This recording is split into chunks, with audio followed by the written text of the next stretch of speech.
Hello and welcome back sa Maikling Kwentuhan with Doc Athena.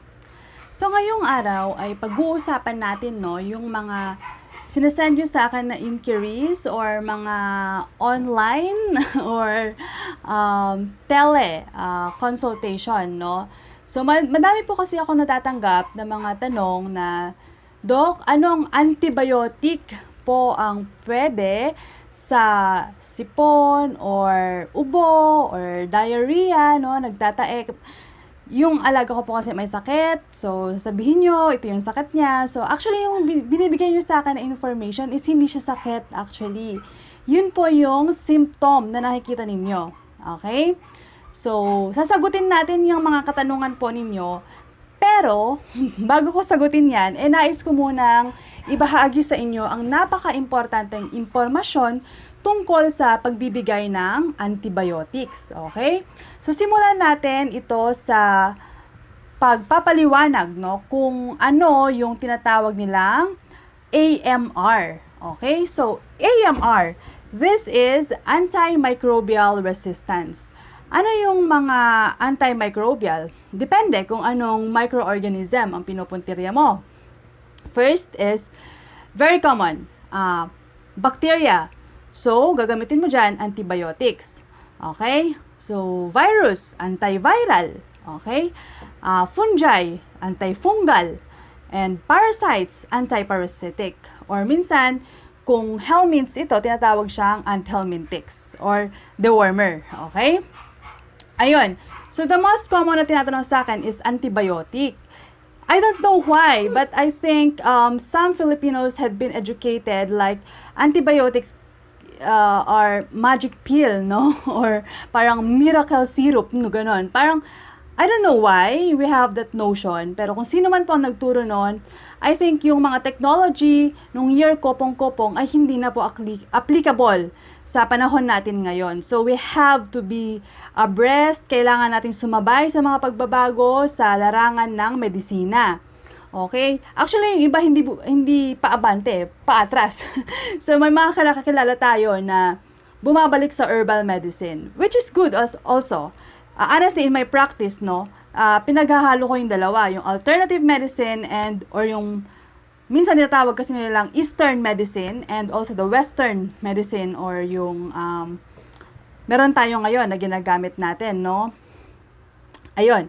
So, speaking of AMR, para malinawagan kayo at para sabihin nyo naman na hindi ako nag-iimbento, I have a very good reference and I suggest that you also browse the website po ng World Health Organization or WHO. Ayan. So, babasahin lang natin, yung definition nila ng AMR. So, this occurs when microorganisms such as bacteria, viruses, fungi, and parasites change in ways that render the medications used to cure, the infections they cause ineffective. Okay, so ganito lang yan. Nabanggit yung change. Ano yung change na yon? Mutation. So yes, nag-mutate po yung mga microorganisms, including the bacteria. So pag nag-mutate sila, they either acquire, pwede silang mag-acquire ng resistance. So, pag naging resistant na sila dun sa gamot, which is actually yun yung bala natin, panlaban sa kanila kapag umataka sila sa atin as a host, So, pag naging resistant sila doon, wala na. Deads na tayo kasi wa-effect na yung term sa atin, wa-effect. Wa-effect na sa kanila yung mga gamot, especially the antibiotics, kapag sila ay may resistance na or resistant na sila dun sa mga binibigyan natin na gamot like antibiotics. Okay? Paano nangyayari yon? Nangyayari yon dahil sa pang-aabuso natin sa gamot. Tama. So, meron po kasing mga hindi doktor na nagbibigay or I'm sorry for the term, pero hindi po kasi dapat kayo allowed. Legally, you are not allowed to dispense drugs that are RX, labeled RX. So, ano ba yung RX? No, alamin natin kung ano ang RX. So, para naman hindi ninyo sabihin, no, na nagmamagaling ulit ako. Although I do not claim to be an expert or I am not a specialist po with goats, no, but I do my best na to do my part to uplift the goat or ruminant in general industry in our country. Okay, so balik tayo, no, sa reference. Ayaw nyo maniwala sa akin. Sige, punta po tayo kay Webster, Merriam-Webster. Okay, ano ba ang definition ni Merriam-Webster sa RX? Okay, sabi ni Merriam-Webster, RX is a noun and meaning is definition, a doctor's prescription. O, ayan ha, galing sa kanya yan. So, ibig sabihin, pag sinabing RX, this is the doctor's complete instruction kung ano, paano, kailan, gaano katagal, or how often mo titake yung gamot. That is the doctor's instruction based on his or her clinical assessment or diagnosis dun sa clinical condition or case presented to him or her. Okay? Speaking of prescription, according to this, prescription drug, no, is a drug that can only be bought if a doctor orders it for you. Okay, so mapapansin ninyo, hindi lang naman kasi sa tao to applicable, no? Kayo din naman, di ba? Kapag may masama kayong pakiramdam, pumupunta kayo sa doktor. Same is true with hayop. The difference is, of course, yung alaga nyong hayop, be it aso, pusa, kambing, kabayo, no, baka, kalabaw, baboy, chicken, they cannot go by themselves to the vet. So, it is the owner's responsibility to call the vet or to go to the clinic. Okay? So, or bring the animal to the clinic. Okay, let's compare the difference of prescription drug and over-the-counter. Pag sinabing over-the-counter, these are drugs that are bought over-the-counter, okay, in a store without first visiting a doctor. So, hindi mo kailangan ng doctor's prescription or instruction para makabili ka nito. Okay? So, sa tao, yung mga over-the-counter po, ito yung mga paracetamol. Okay? Or, sige, magbabanggit na nga ako ng brand. Biogesic, Neosep, Decolgen. Yan, Solmux, mga ganon. Over-the-counter drugs yan. Pwede nyo bilhin, no? Without even going to the doctor. Sa atin, sa animal production, ano yung mga over-the-counter drugs? Vitamins.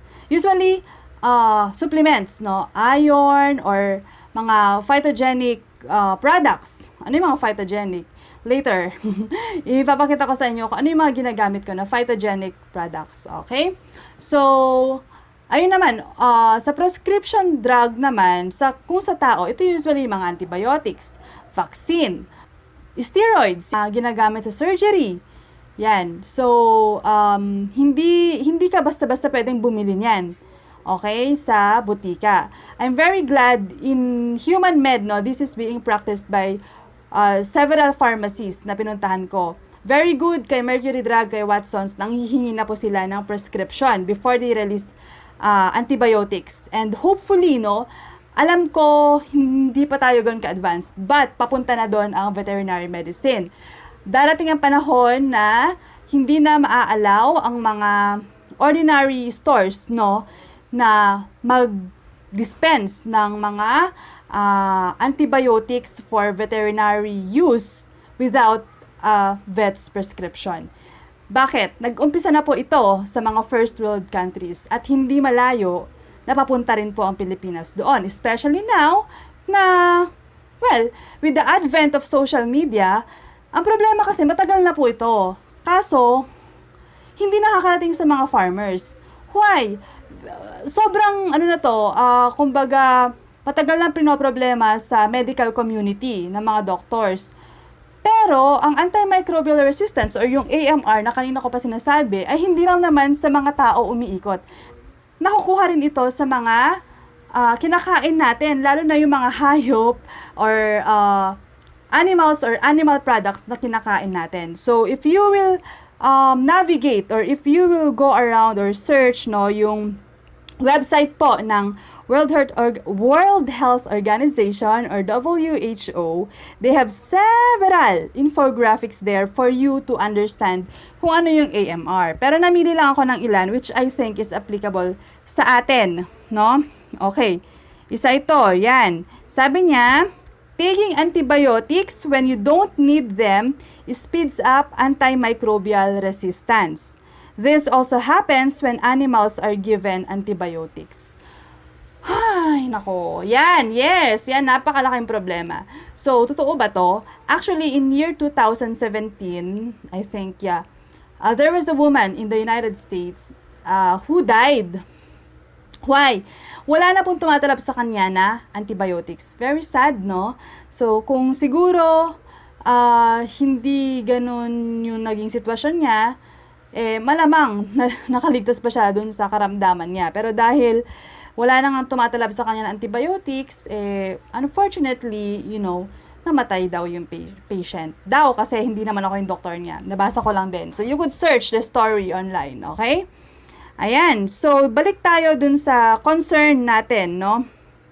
Sabi dito, sa infographic na to, antibiotic resistance, what the agricultural sector can do. So, yung agricultural sector sa atin yan, no? Okay. So, number 1, ensure that antibiotics given to animals, including food-producing and companion animals, are only used to control or treat infectious diseases and under veterinary supervision. Ayan. So, ganun ka-vital po ang role ng veterinarians, no? So, hindi lang sa food animal industry, same is true with small animal practice or yung dogs and cats, rabbits, usually mga pets, okay? So, ayun. Ibig sabihin, itong mga antibiotics na to ay dapat prescription drug. Ibig sabihin, nag-prescribe si doc. Okay?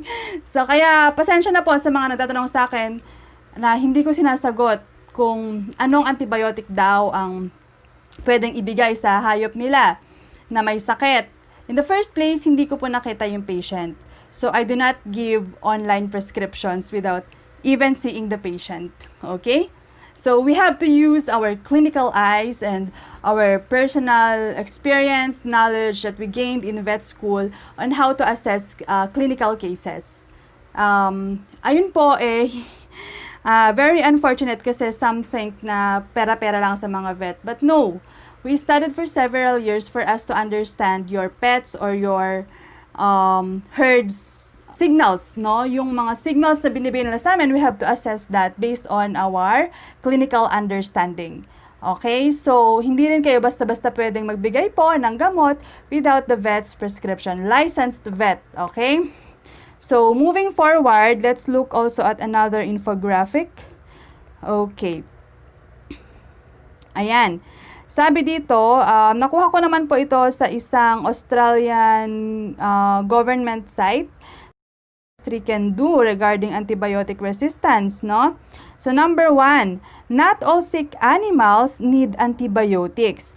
Only use them under veterinary supervision. Okay? So, klaro naman po yun, no? Hindi ko na siya i-expound. So, ayun. So, ganun po ka-vital. So, sa ating chain kasi, sa food animal farming or production, no, merong mga indirectly and directly involved with the production. Sino yung mga indirectly involved? Nagsisimula po yan sa manufacturer ng feeds, gamot, supplements. So, from manufacturer to importer, if imported, to distributor, to dealers, sub-dealers, sometimes may resellers pa, no? Kung hindi man mga tindahan online, until it will reach the people directly involved with animal farming. Sino tong mga to? The farmer, of course, could be the farm owner or the farm personnel, and if you have the veterinarian. Okay? So, yun po yung mga taong involved, no, dun sa chain regarding sa animal production. Okay, so from the farm to the table na sinasabi nila hanggang sa makarating sa consumers naman. Okay, so galing sa farm, dadaan yan sa middleman. Minsan kasi may middleman pa, no? Bago makarating sa slaughterhouse. Then, there are people involved with the slaughterhouse as well.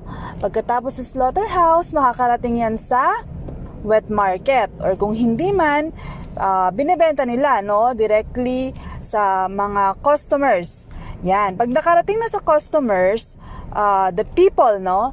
So, ito na yung mga consumers. Or minsan, kung restaurant ka, so may dadaan pa ng restaurant until it will finally reach the consumer. Okay, so ganun nangyayari, no? So, yung antibiotics mula sa manufacturer hanggang sa nakarating siya dun sa tao na kumain ng laman ng hayop o itlog o gatas ng hayop, no, na meron pang antibiotic kasi hindi nga siya nag-observe ng withdrawal period. Okay? So, yung tao na kumain nun, meron na ding antibiotic. So, indirectly, ganun niya nakukuha yung antibiotic mula dun sa manufacturer papunta sa kanyang bunganga at pwede rin siyang mag-create or pwede rin magkaroon ng antimicrobial resistance sa tao even without directly ingesting the antibiotics. Okay?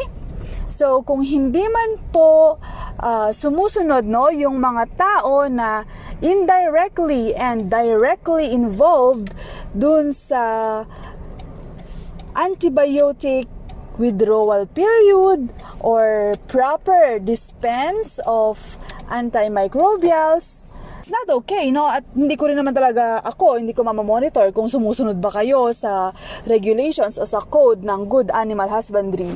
Gayun pa man, subalit datapwat, ngunit, ayan, meron po tayong tinatawag na,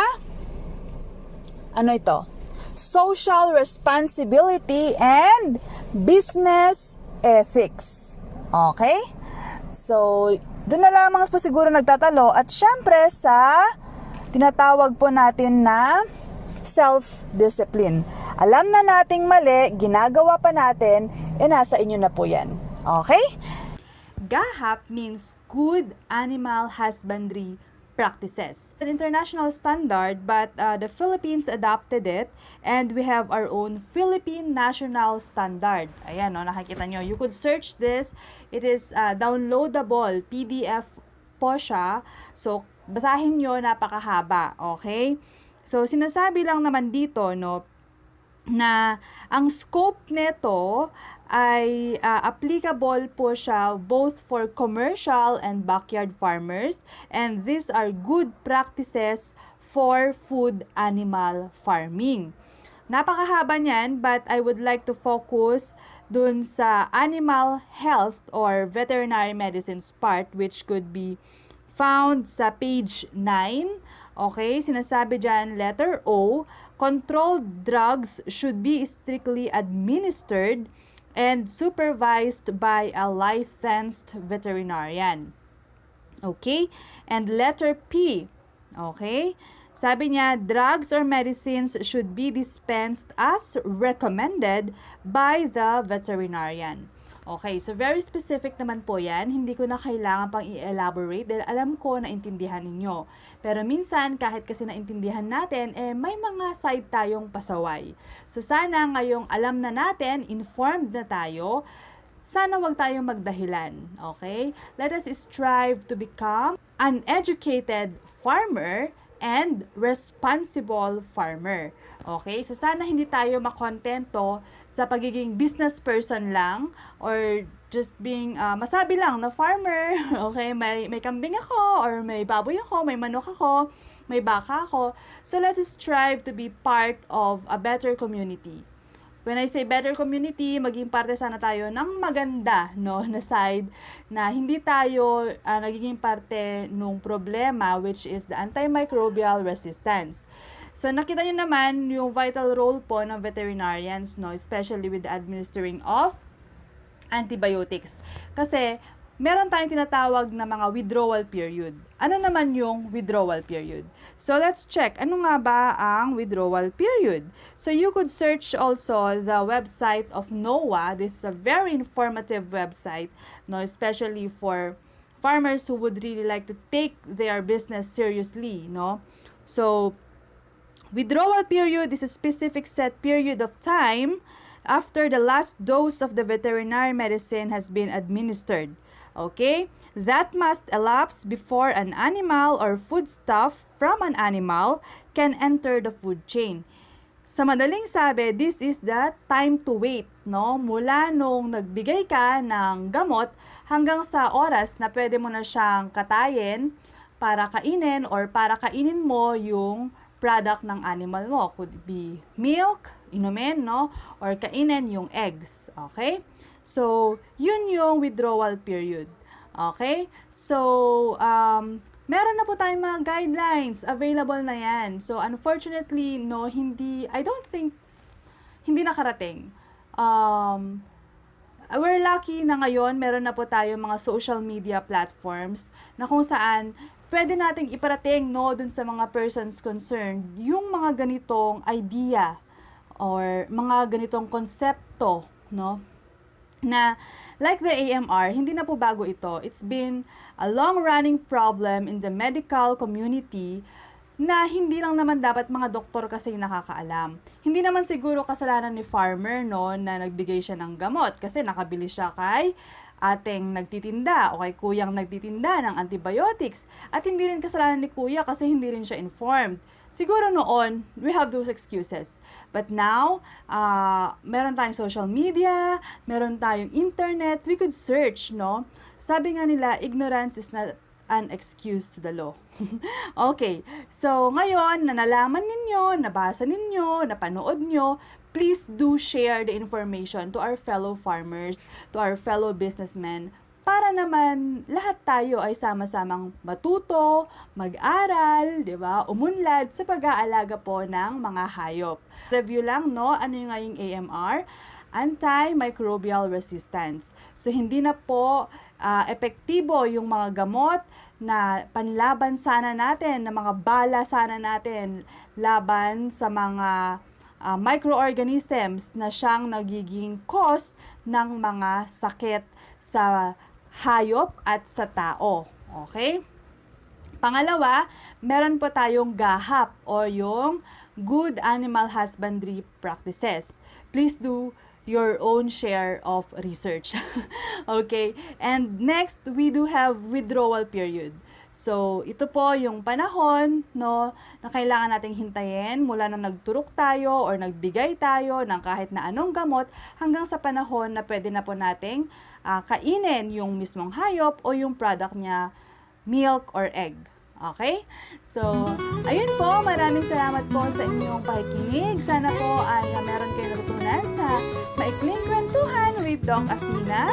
Thank you so much. I hope to see you again soon. And God bless us all. Please keep safe.